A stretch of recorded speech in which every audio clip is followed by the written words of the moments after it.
Good morning. आज हम पढ़ेंगे स्विस कॉन्स्टिट्यूशन के बारे में।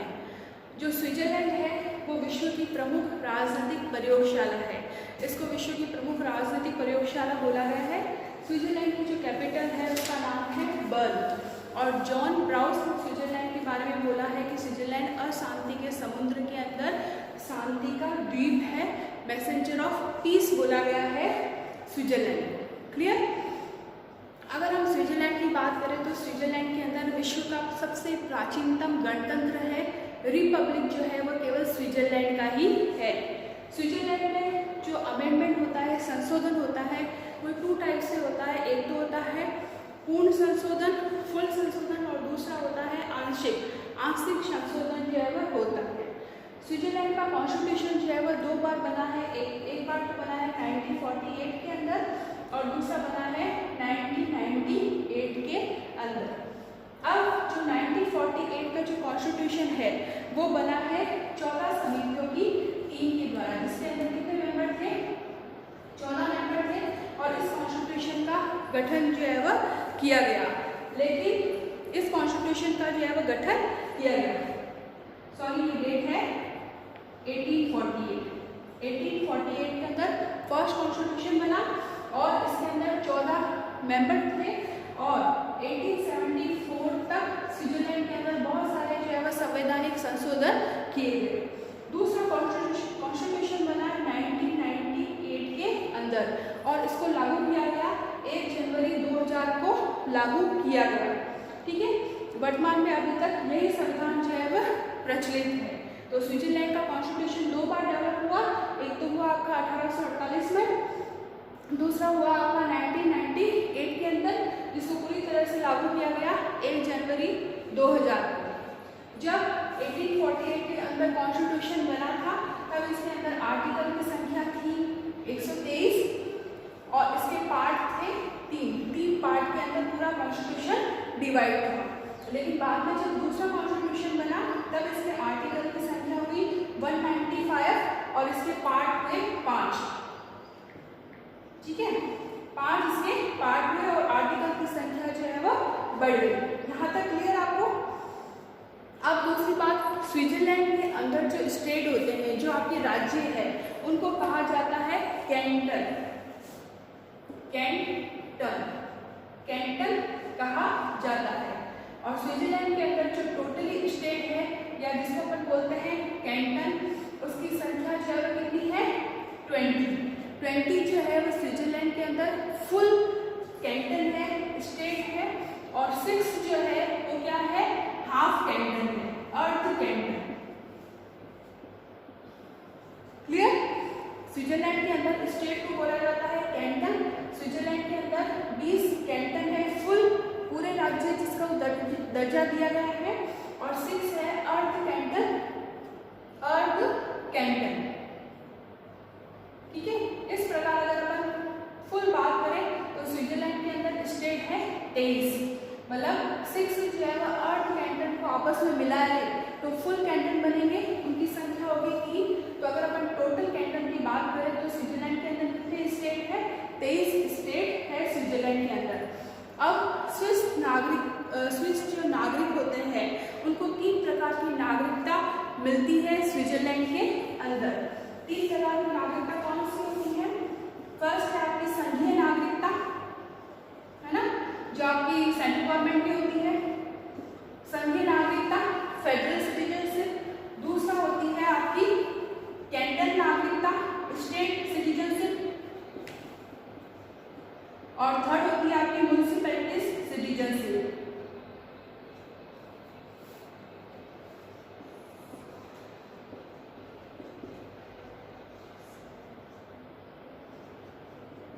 ये 3 प्रकार की नागरिकता जो है वह स्विट्जरलैंड के नागरिकों को मिलती है। फर्स्ट होगा आपका फेडरल सिटीजनशिप, सेकंड होगा आपका कैंटन सिटीजनशिप और थर्ड होगा आपकी जो म्युनिसिपैलिटीज होती है उसकी नागरिकता।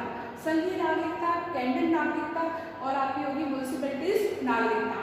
तो स्विट्जरलैंड के अंदर स्टेट जो है वो किसके अंदर डिवाइड है? कैंटन के अंदर डिवाइड है। अब स्विट्जरलैंड के कॉन्स्टिट्यूशन की सबसे बड़ी विशेषता है कि वहाँ पर संघीय शब्द का यूज किया जाता है। जैसे आपकी पार्लियामेंट है, आपकी संसद है, तो वहाँ पर होगा आपका संघीय व्यवस्थापिका। फेडरल शब्द का जो है वह यूज़ किया जाता है, फेडरल पार्लियामेंट सिस्टम का यूज़ किया जाता है। आपकी जो एग्जीक्यूटिव है, कार्यपालिका है, उसके लिए भी फेडरल शब्द का यूज़ किया जाता है, संघीय शब्द का यूज़ किया जाता है। तो बेसिकली अगर हम बात करें स्विट्जरलैंड के अंदर, तो स्विट्जरलैंड के अंदर जो संविधान होता है उसमें चेंजेस करने का काम जो है वो बहुत ही कठोर होता है। स्विट्जरलैंड के कॉन्स्टिट्यूशन को अपन बहुत ही कठोर संविधान बोल सकते हैं, क्योंकि स्विट्जरलैंड के अंदर कॉन्स्टिट्यूशन अमेंडमेंट करने के लिए, संवैधानिक संशोधन करने के लिए वहाँ पर जो लोग होते हैं, लोगों का पूर्ण बहुमत चाहिए। उसके अलावा जो राज्य होते हैं उनका भी समर्थन मिलना आवश्यक होता है, कैंटन का समर्थन मिलना आवश्यक होता है, क्योंकि स्विट्जरलैंड एकमात्र ऐसा देश है जहाँ पर, जिसको अपन डेमोक्रेटिक कंट्री तो बोलेंगे, लेकिन यहाँ पर जो है डेमोक्रेटिक कंट्री के अंदर डायरेक्ट प्रोसेस को जो है फॉलो किया जाता है, यानी कि यहाँ पर प्रत्यक्ष डेमोक्रेसी जो है वह स्विट्जरलैंड के अंदर विद्यमान है। अगर अपन बात करें बाकी सारे देशों की, तो बाकी सारे देशों में डेमोक्रेसी तो है, लेकिन इसके लिए जो प्रोसेस फॉलो किया जाता है वो होता है आपका इनडायरेक्ट डेमोक्रेसी।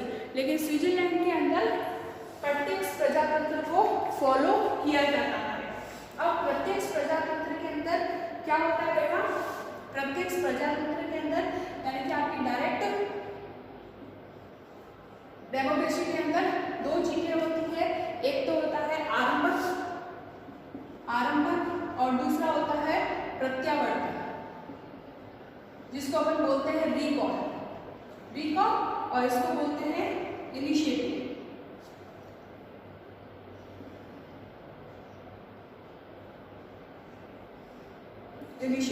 ठीक है, एक तो होता है आपका आरंभक और दूसरा क्या होता है आपका प्रत्यावर्तन।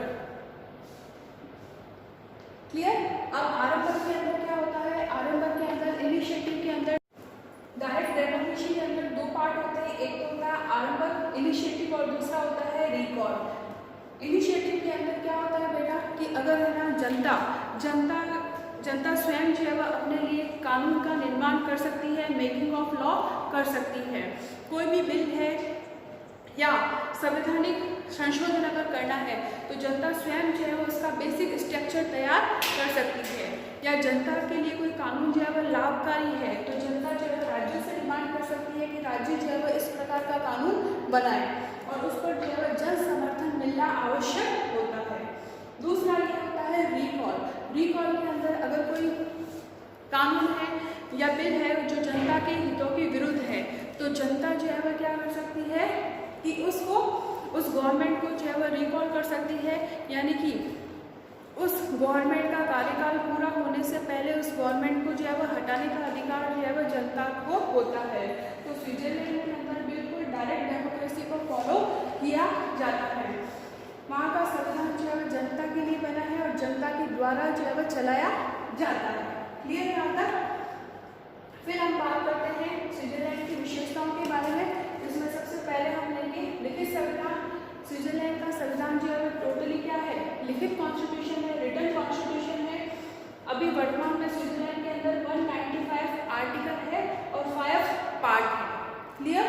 और स्विट्जरलैंड के अंदर 42 से 135 तक के आर्टिकल सेपरेशन ऑफ पावर के बारे में बताते हैं। जो आपकी यूनियन है, सेंट्रल गवर्नमेंट है, और कैंटन के बीच के शक्तियों का विभाजन जो है वह 42 से लगाकर 135 तक के आर्टिकल में हुआ है।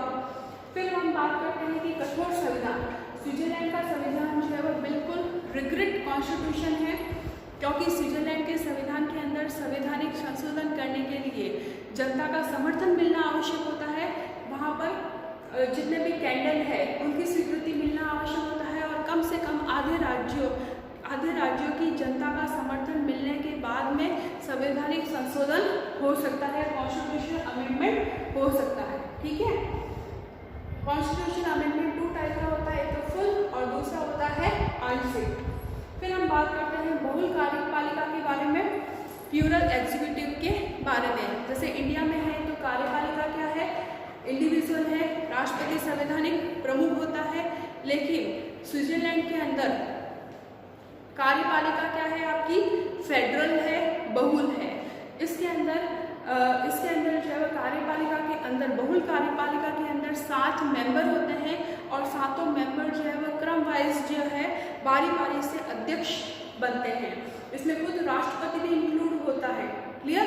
और 7 मेंबर की स्थिति जो है वह बराबर होती है। यहाँ तक क्लियर आपको। यहाँ पर एग्जीक्यूटिव के रूप में, कार्यपालिका के रूप में 7 मेंबर होते हैं, जिसको बोला जाता है फेडरल गवर्नमेंट। अभी इनको बोला जाता है फेडरल गवर्नमेंट। लेकिन स्विट्जरलैंड का संविधान जब 1848 में बना तब इसको बोला जाता था फेडरल काउंसिल। फेडरल जो है वो काउंसिल बोला जाता है, फेडरल असेंबली बोला जाता है। और 1998 के कॉन्स्टिट्यूशन में इसको बोला जाता है फेडरल गवर्नमेंट। तो बहुल कार्यपालिका स्विट्जरलैंड के अंदर इसका यूज किया जाता है। यहाँ पर कार्यपालिका सिंगल नहीं होती है, फेडरल होती है, प्लूरल होती है, जिसके अंदर क्या होते हैं 7 मेंबर होते हैं। यहाँ तक क्लियर बच्चों। नेक्स्ट वीडियो में हम आगे की विशेषताओं के बारे में चर्चा करेंगे। Thank you.